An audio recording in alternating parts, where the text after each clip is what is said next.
ಎಲ್ಲಕ್ಕಿಂತ ಭಿನ್ನವಾದ್ದು. ಅದಕ್ಕೆ ಎಷ್ಟೋ ದಿನಗಳು ಒಟ್ಟಿಗೆ ಸೇರಿಕೊಂಡು ಅದರಲ್ಲಿ ಈ ಕಾಳನ್ನು, ಓಲನ್ನು, ಉಪ್ಪೇರಿ, ಬರ್ತುಪ್ಪೇರಿ, ಹಪ್ಪಳ, ಸೆಂಡಿಗೆ, ಪಾಯಸ ಹೀಗೆಲ್ಲ ಅದು ಹೇಗೆ ಎಲೆಯಲ್ಲಿ ಇಕ್ಕಿಕೊಂಡು ಆ ಊಟ ಮಾಡಬೇಕು ಅಂಥ ಊಟದ ಸಂಭ್ರಮವನ್ನು, ಅದರೊಟ್ಟಿಗೆ ಹಬ್ಬದ ಸಂಭ್ರಮವನ್ನು, ಇತರ ಸಂಭ್ರಮಗಳನ್ನು ಒಟ್ಟಿಗೆ ಸೇರಿಸಿಕೊಂಡು ಈ ಕೇರಳದಲ್ಲಿ ನಮ್ಮ ಕಾಸರಗೋಡಿನಿಂದ ತಿರುವನಂತಪುರದವರೆಗೆ ಇದನ್ನು ಆಚರಿಸುವ ವಿಭಿನ್ನ ರೀತಿಗಳನ್ನು ಈ ಕಳೆದ ಒಂದು 40 ವರ್ಷಗಳಲ್ಲಿ ನಾನು ಕಂಡಿದ್ದೇನೆ.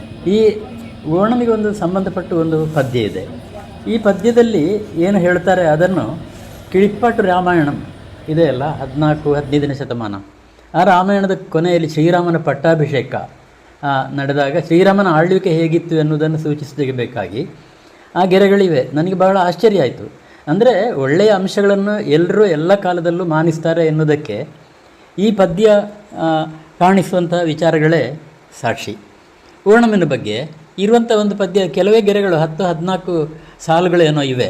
ಅವುಗಳನ್ನು ನಾನು ಅನುವಾದ ಮಾಡಿದ್ದೇನೆ ಕನ್ನಡಕ್ಕೆ ಅನುವಾದ ಹಾಗೆ ಮಾಡಬಾರ್ದು.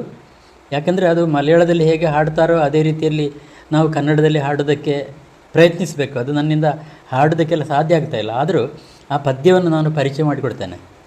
ಅದು ಹೀಗಿದೆ: ಬಲಿರಾಜ ರಾಜ್ಯವನಾಳುವ ಕಾಲದಿ ಮಾನವ ರಾಶಿ ತನೊಂದೇ ಜಾತಿ, ಸಂತೋಷ ಸಂಭ್ರಮ ತುಂಬಿದ ಜೀವನ, ದುಃಖದಂದುಗ ನೋವು ಕಂಡುದಿಲ್ಲ.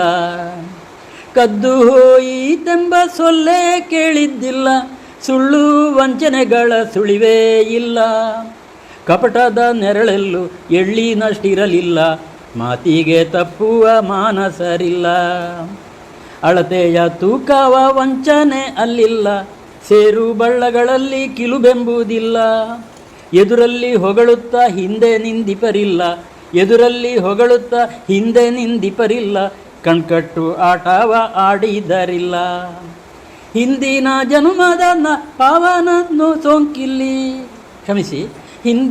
ಜನುಮದ ಪಾಪದ ಸೋಂಕಿಲ್ಲಿ ಇಲ್ಲ, ವ್ಯಾಧಿ ಪೀಡಿತ ಮನುಜ ನರಳಾಟ ಇಲ್ಲ.